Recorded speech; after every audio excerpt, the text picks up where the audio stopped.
ಒಂದು major update ಲಭ್ಯ ಆಗ್ತಾ ಇದೆ. ಹಾಗಾದ್ರೆ ಏನು ಅಂತ ನೋಡ್ತಾ ಹೋಗೋಣ. ಎಸ್, ವಾಲ್ಮೀಕಿ ನಿಗಮದ ಅಕ್ರಮ ಸಿಬಿಐಗೆ ವಹಿಸಿ ಆದೇಶವನ್ನ ಹೊರಡಿಸಲಾಗಿದೆ.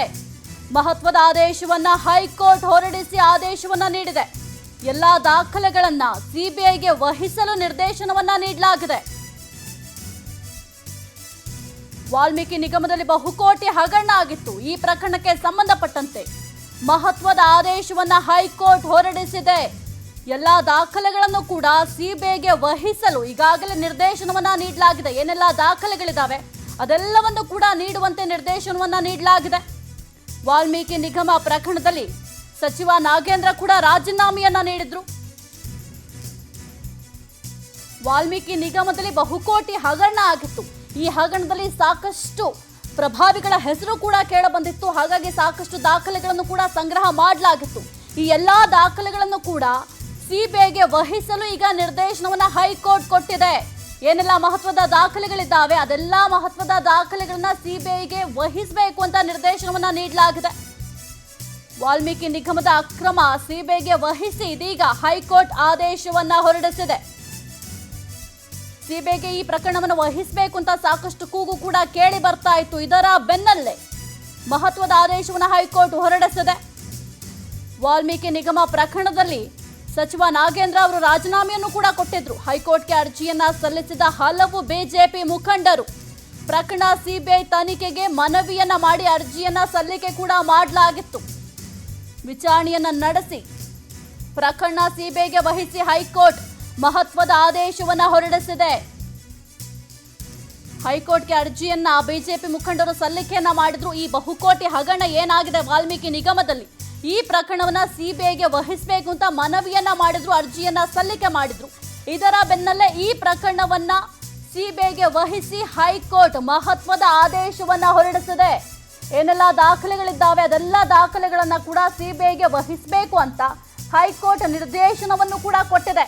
ಯಾವೆಲ್ಲ ದಾಖಲೆಗಳನ್ನ ಕಲೆಕ್ಟ್ ಮಾಡಿದ್ದಾರೆ, ವಿಚಾರಣೆಯಲ್ಲಿ ಯಾರ ಹೇಳಿಕೆಯನ್ನ ಪಡ್ಕೊಂಡಿದ್ದಾರೆ, ಏನೆಲ್ಲ ಹೇಳಿಕೆಯನ್ನ ಕೊಟ್ಟಿದ್ದಾರೆ ಅದೆಲ್ಲ ದಾಖಲೆಗಳನ್ನು ಕೂಡ ಸಿಬಿಐಗೆ ವಹಿಸಬೇಕು ಅಂತ ಹೈಕೋರ್ಟ್ ನಿರ್ದೇಶನ ಕೊಟ್ಟಿದೆ.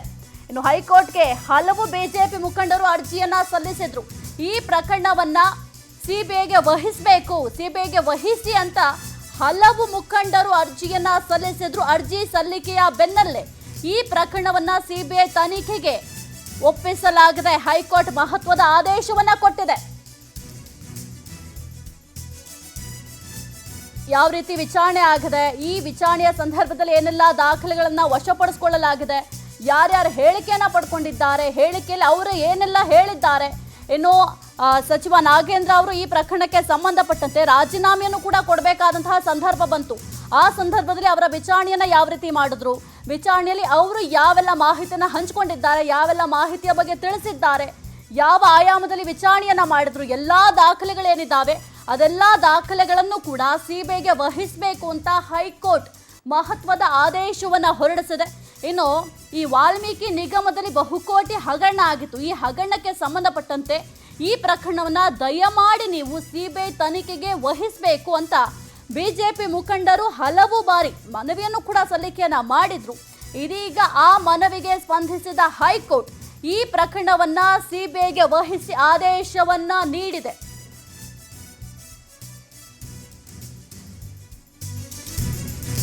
ಎಸ್, ಇನ್ನು ವಾಲ್ಮೀಕಿ ನಿಗಮದಲ್ಲಿ 187 ಕೋಟಿ ಹಗರಣ ನಡೆದಿತ್ತು. ವಾಲ್ಮೀಕಿ ನಿಗಮದ ಅಧಿಕಾರಿ ಚಂದ್ರಶೇಖರ್ ಆತ್ಮಹತ್ಯೆ ಮಾಡಿಕೊಂಡಿದ್ರು. ಡೆತ್ ನೋಟ್ನಲ್ಲಿ ಸಚಿವರ ಮೌಖಿಕ ಆದೇಶದ ಬಗ್ಗೆ ಉಲ್ಲೇಖವನ್ನ ಮಾಡಿದ್ರು ವಾಲ್ಮೀಕಿ ನಿಗಮದ ಅಧಿಕಾರಿ. ತನಿಖೆ ನಡೆಸಿರುವ ಎಸ್ಐಟಿ 5 ಬಂಧಿಸಿ ವಿಚಾರಣೆಯನ್ನು ಕೂಡ ನಡೆಸಿತ್ತು. ಸಚಿವ ನಾಗೇಂದ್ರ ರಿಸೈನ್ ಬಳಿಕ ಬಂಧನಕ್ಕೂ ಕೂಡ ಒಳಗಾಗಿದ್ರು. ಸದ್ಯ ಜಾಮೀನು ಮೇಲೆ ಬಿಡುಗಡೆ ಆಗಿರುವ ಸಚಿವ ನಾಗೇಂದ್ರ ಬೆಂಗಳೂರು ಯೂನಿಯನ್ ಬ್ಯಾಂಕ್ನಿಂದ ಹಣ ವರ್ಗಾವಣೆ ಮಾಡಲಾಗಿತ್ತು. ಹೈದರಾಬಾದಿನ RBL ಬ್ಯಾಂಕ್ ಖಾತೆಗಳಿಗೆ ಹಣವನ್ನ ವರ್ಗಾವಣೆ ಮಾಡಲಾಗಿತ್ತು. ಈ ಎಲ್ಲಾ ವಿಚಾರ ಬಗ್ಗೆಯೂ ಕೂಡ ಎಸ್ಐಟಿ ತನಿಖೆಯನ್ನ ಮಾಡಿತ್ತು. ಅದೆಲ್ಲ ದಾಖಲೆಗಳನ್ನ ಕೂಡ ಈಗ ಸಿಬಿಐಗೆ ವಹಿಸಬೇಕಾಗತ್ತೆ. ಹೈದರಾಬಾದಿನ RBL ಬ್ಯಾಂಕ್ ಖಾತೆಗಳಿಗೆ ಹಣ ವರ್ಗಾವಣೆ ಕೂಡ ಮಾಡಲಾಗಿತ್ತು. ಸಚಿವರ ಆಪ್ತರು ಸೇರಿ ಹಲವರನ್ನ ಬಂಧಿಸಿ ಎಸ್ಐಟಿಯಿಂದ ತನಿಖೆಯನ್ನ ಮಾಡಲಾಗಿತ್ತು. ವಾಲ್ಮೀಕಿ ನಿಗಮದಲ್ಲಿ 187 ಕೋಟಿ ಹಗರಣ ನಡೆದಿತ್ತು ಅಂತ ಹೇಳಲಾಗ್ತಾ ಇತ್ತು. ಇದೀಗ ಆ ಪ್ರಕರಣಕ್ಕೆ ಸಂಬಂಧಪಟ್ಟಂತೆ ಸಿಬಿಐಗೆ ವಹಿಸಿ ಹೈಕೋರ್ಟ್ ಮಹತ್ವದ ಆದೇಶವನ್ನು ಕೂಡ ಹೊರಡಿಸಿದೆ. ಇನ್ನು ವಾಲ್ಮೀಕಿ ನಿಗಮದ ಅಧಿಕಾರಿ ಆಗಿದ್ರಲ್ಲ, ಆ ಸಂದರ್ಭದಲ್ಲಿ ಚಂದ್ರಶೇಖರ್ ಅವರು ಆತ್ಮಹತ್ಯೆನ ಮಾಡಿಕೊಂಡ್ರು. ಆ ಸಂದರ್ಭದಲ್ಲಿ ಒಂದು ಡೆತ್ ನೋಟ್ ಸಿಗತ್ತೆ. ಈ ಡೆತ್ ನೋಟ್ನಲ್ಲಿ ಸಚಿವರ ಮೌಖಿಕ ಆದೇಶದ ಬಗ್ಗೆ ಉಲ್ಲೇಖವನ್ನ ಮಾಡಿರ್ತಾರೆ. ಹಾಗಾಗಿ ಬಹಳ ಗಂಭೀರವಾಗಿ ಪರಿಗಣಿಸಿ ಈ ಪ್ರಕರಣವನ್ನ ಎಸ್ಐಟಿಗೂ ಕೂಡ ವಹಿಸಲಾಗಿತ್ತು. ಎಸ್ಐಟಿ ಅವರು ಸಾಕಷ್ಟು ವಿಚಾರಣೆಯನ್ನು ನಡೆಸಿ ಸಚಿವರ ಆಪ್ತರು ಏನಿದ್ರು ಅವರೆಲ್ಲರನ್ನೂ ಕೂಡ ಬಂಧಿಸಿ ಎಸ್ಐಟಿ ತನಿಖೆಯನ್ನು ಕೂಡ ಮಾಡಿತ್ತು. ಕುರಿತು ಹೆಚ್ಚಿನ ಮಾಹಿತಿ ನೀಡ್ತಾ ನಮ್ಮ ಪ್ರತಿನಿಧಿ ರಾಘವೇಂದ್ರ, ವಾಲ್ಮೀಕಿ ನಿಗಮದಲ್ಲಿ ಬಹುಕೋಟಿ ಹಗರಣ ನಡೆದಿತ್ತು.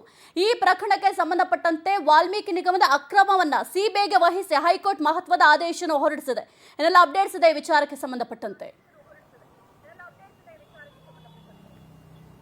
ಸಾಹಿತ್ಯ, ಪ್ರಮುಖವಾಗಿ ಈ ಸರ್ಕಾರದ ಮೊದಲ ಮತ್ತೆ ಬಹು ದೊಡ್ಡ ಹಗರಣ ಅಂದ್ರೆ ವಾಲ್ಮೀಕಿ ನಿಗಮದಲ್ಲಿ ನಡೆದಂತಹ 187 ಕೋಟಿಗೂ ಹೆಚ್ಚು ಮೌಲ್ಯದ ಹಗರಣ.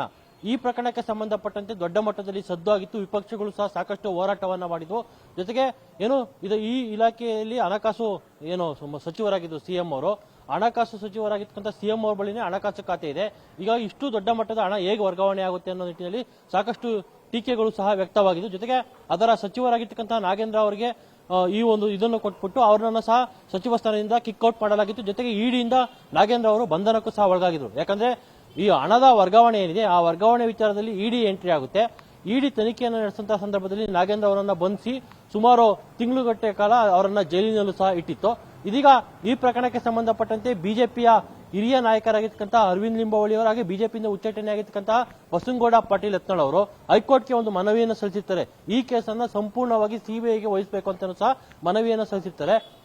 ಇದ್ರ ಬಗ್ಗೆ ಸುದೀರ್ಘವಾಗಿ ವಿಚಾರಣೆ ನಡೆಸಿದಂತಹ ಹೈಕೋರ್ಟ್ ಇದೀಗ ಒಂದು ಮಹತ್ವದ ತೀರ್ಪನ್ನು ಕೊಟ್ಟಿರ್ತಕ್ಕಂಥದ್ದು.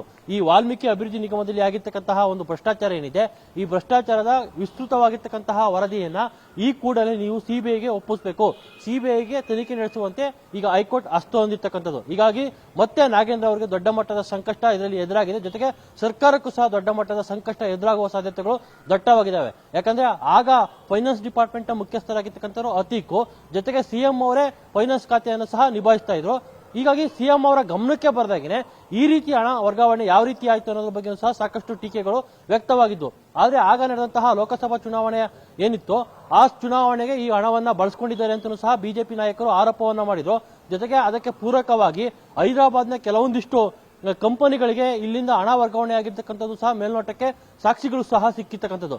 ಈ ಎಲ್ಲಾ ಒಂದು ವರದಿಯನ್ನು ಆಧರಿಸಿ ಇಡಿ ದಾಳಿಯನ್ನ ಮಾಡಿತ್ತು. ಅದಾದ ನಂತರ ಸರ್ಕಾರ ಒಂದು ಎಸ್ಐಟಿ ಟೀಮ್ ನನ್ನು ಸಹ ರಚನೆ ಮಾಡಿತ್ತು.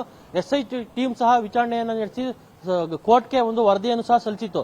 ಇದೀಗ ವರದಿಯನ್ನು ಆಧರಿಸಿ ವಿಚಾರಣೆಯನ್ನು ನಡೆಸಿದಂತಹ ಹೈಕೋರ್ಟ್ ಈಗ ಮಹತ್ವದ ಒಂದು ತೀರ್ಪನ್ನು ಕೊಟ್ಟಿರ್ತಕ್ಕಂಥದ್ದು. ಈ ಕೂಡಲೇ ಇದನ್ನ ಸಿಬಿಐಗೆ ವಹಿಸುವಂತೆ ಸೂಚನೆಯನ್ನ ಎಸ್ಐಟಿಗೆ ನೀಡಿದೆ.